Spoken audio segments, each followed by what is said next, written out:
শামসুন্নাহর হলের ভিপি ছিল ইমি, তারপরে এজিএস ছিল ফাতেমা তাসলিম, ছাত্র ফেডারেশনের উমামা, এরকম আরো যারা ছিল আমাদের ছাত্র অধিকার পরিষদের নেতা কর্মী সহ।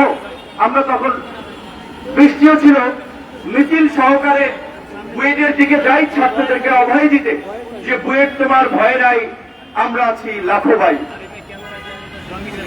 তখন আমরা বৃষ্টির মধ্যেও মিছিল করে পরিষ্কার ভাবে আলটিমেটাম দিয়েছিলাম যে আপনার হত্যাকারীদেরকে গ্রেপ্তার করতে হবে এবং আপনার হত্যাকাণ্ডকে কেন্দ্র করে আপনারা দেখেছিলেন আমরা যখন প্রতিবাদ করছিলাম খুনিরাও কালো পতাকা শোক মিছিল করেছিল। এই যে গত 1.5 দশক না, শুধু তার আগেও যখন আওয়ামী লীগ ক্ষমতায় ছিল, ছাত্রলীগ, যুবলীগ এবং আওয়ামী লীগের যে বেপরোয়া কর্মকাণ্ড, এই যে আজকে নতুন না, তারা যখনই সুযোগ পেয়েছে সেই একই কাজগুলো করেছে। সুতরাং আজকে যে ছাত্রলীগকে নিষিদ্ধ করার দাবি, এই দাবি অবশ্যই যৌক্তিক এবং এই দাবি বাস্তবায়ন করতে হবে। আমরা দেখেছি মুক্তিযুদ্ধের পরপর ৭৫ সালে মুক্তিযুদ্ধের অবশ্যই তিনি একজন অবিসংবাদিত নেতা ছিলেন, কিন্তু মুক্তিযুদ্ধের পর তার যে বিতর্কিত ভূমিকা, হত্যা, গুম, খুনের মাধ্যমে একদিনের শাসন বাকশাল কায়েমে যে জঘন্য বর্বরতা চালিয়েছেন, যে এই কারণে মাত্র 3 বছরের মাথায় তিনি একজন ঘৃণার পাত্রে পরিণত হয়েছিলেন, যার ফলেই তাকে জীবন দিতে হয়েছিল। ভাগ্যের কি নির্মম পরিহাস, তার কন্যা শেখ হাসিনাও গণবিক্ষোভের মুখে প্রাণ বাঁচাতে দেশ ছেড়ে পালিয়ে গিয়েছেন।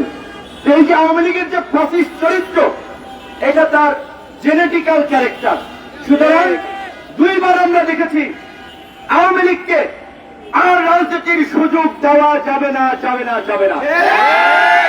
এই আওয়ামী লীগ বাংলাদেশের প্রশাসনকে কলুষিত করেছে, এই আওয়ামী লীগ বাংলাদেশের শিক্ষা ব্যবস্থাকে ধ্বংস করেছে, এই আওয়ামী লীগ বাংলাদেশের মানুষের ধর্মীয় মূল্যবোধকে আঘাত করে বাংলাদেশকে উগ্রবাদী, জঙ্গিবাদী, সাম্প্রদায়িক রাষ্ট্র হিসেবে বহির্বিশ্বে পরিচিত করিয়েছে। এবং বাংলাদেশের ছাত্র জনতা গণ অভ্যুত্থানের মাধ্যমে যখন আওয়ামী লীগের পতন ঘটিয়েছে, তখন আওয়ামী লীগ ভারত গিয়ে আশ্রয় নিয়েছে, ভারতে গিয়ে নতুন ষড়যন্ত্র করছে। এসবির প্রধান মনির কিংবা স্বরাষ্ট্রমন্ত্রী আসাদুজ্জামান খান কামাল, শেখ হাসিনা, ওবায়দুল কাদের, সবার নিরাপদ আশ্রয়স্থল হয়েছে এখন ভারত। কাজী ভারতকে আমরা পরিষ্কারভাবেই বলতে চাই, তারা যদি আমাদের সাথে বন্ধুত্ব করতে চায়, সেই বন্ধুত্ব হবে মর্যাদার ভিত্তিতে, গোলামীর ভিত্তিতে নয়। আপনার ভারতের আগ্রাসনের বিরুদ্ধে আন্দোলন, লড়াই, সংগ্রামের প্রতীক 7ই অক্টোবরকে আমরা আগ্রাসন প্রতিরোধ দিবস হিসেবে প্রতি বছর আমরা পালন করব। আজকে অনেক সংগঠন পালন করছে, ভালো, কিন্তু গত বছর কয় সংগঠন পালন করেছে, কয়টা প্রোগ্রাম দেখেছেন? অবশ্যই সবাই প্রোগ্রাম করুক, ভালো, কিন্তু আমি বলছি যে প্রতিকূল সময়ে কয়েকটি মানুষ ভয়েস রাইজ করেছে। ঢাকা বিশ্ববিদ্যালয়ের ডাকসুতে 2019 সালের 22শে ডিসেম্বর বর্বর হামলার শিকার হয়েছিলাম। কয়েকজন ছাত্র তরুণকে প্রতিবাদ করতে দেখেছেন, পরিস্থিতির কারণে ঠিক অনেকেই করতে পারে নাই, আজকে কথা বলছে, এটি ভালো দিক, কিন্তু অবশ্যই সেটা যৌক্তিকতার ভিত্তিতে সামগ্রিক প্রেক্ষাপটকে বিবেচনা করে মাথায় রেখে কথা বলতে হবে।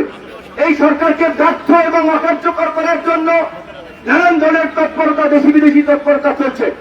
কারণ এই সরকারকে ব্যর্থ করে আরেকটা নিয়ন্ত্রিত সরকার কিংবা তারপরে নির্বাচনের পরে আরেকটা দুর্বল সরকারের মাধ্যমে যেন বিদেশি প্রভুরা যেন বাংলাদেশের উপরে ছড়ি ঘোরাতে পারে। তাই আজকে বিপ্লবী ছাত্র জনতার প্রতি আমাদের আহ্বান থাকবে, যার যার জায়গা থেকে আমরা আমাদের নিজেদের কাজটি করি।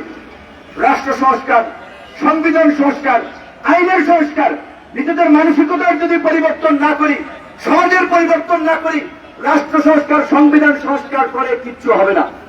সুতরাং আমরা কে সহনশীল সমাজ তৈরি করা, ঘুষ, দুর্নীতি, লুটপাটের বিরুদ্ধে একটা প্রতিবাদী সমাজ তৈরি করা, ছাত্র অধিকার পরিষদ যেমনি ভাবে 2018 সালের পর থেকে এদেশের শিক্ষা প্রতিষ্ঠান তথা সাধারণ মানুষের মুখে, সাধারণ মানুষের মাঝে প্রতিবাদের ভাষার জন্ম দিয়েছিল, তার ফলে আজকের এই সফল গণ অভ্যুত্থান হয়েছে। ছাত্র অধিকার পরিষদ তৈরি হয়েছে বলেই আজকে আমি ডাক্তার ভিপি নূর তৈরি হয়েছি, ছাত্র অধিকার পরিষদ তৈরি হয়েছে বলেই আজকে 2 জন উপদেষ্টা তৈরি হয়েছে। রাজনৈতিক হাতে খড়ি উত্থান এই ছাত্র অধিকার পরিষদ। এই আন্দোলন সংগ্রামের নেতৃত্বের অগ্রভাগে ঢাকা থেকে ঢাকার বাইরে আপনারা যদি খোঁজ খবর নেন, অধিকাংশই ছাত্র অধিকার পরিষদের নেতা কর্মী কিংবা ছাত্র অধিকার পরিষদ থেকেই তাদের উত্থান। সুতরাং এই ছাত্র অধিকার পরিষদকে ইতিহাস এবং ঐতিহ্যের ধারা অব্যাহত রাখতে ছাত্র এবং শিক্ষার্থীদের নিয়ে কাজ করতে হবে।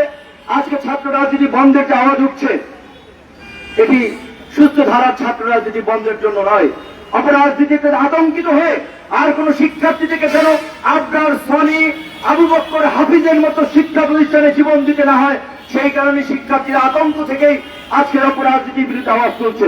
ছাত্র অধিকার পরিষদ যে একটা অধিকার ভিত্তিক ছাত্র রাজনীতির মাধ্যমে ক্যাম্পাসগুলোতে যে পরিবর্তন ঘটিয়েছে, সামগ্রিকভাবে আজকে এই যে জাতীয় রাজনীতিতে পরিবর্তন নিয়ে এসেছে, এই পরিবর্তনের অঙ্গীকার সাধারণ শিক্ষার্থীদের সামনে তুলে ধরতে হবে।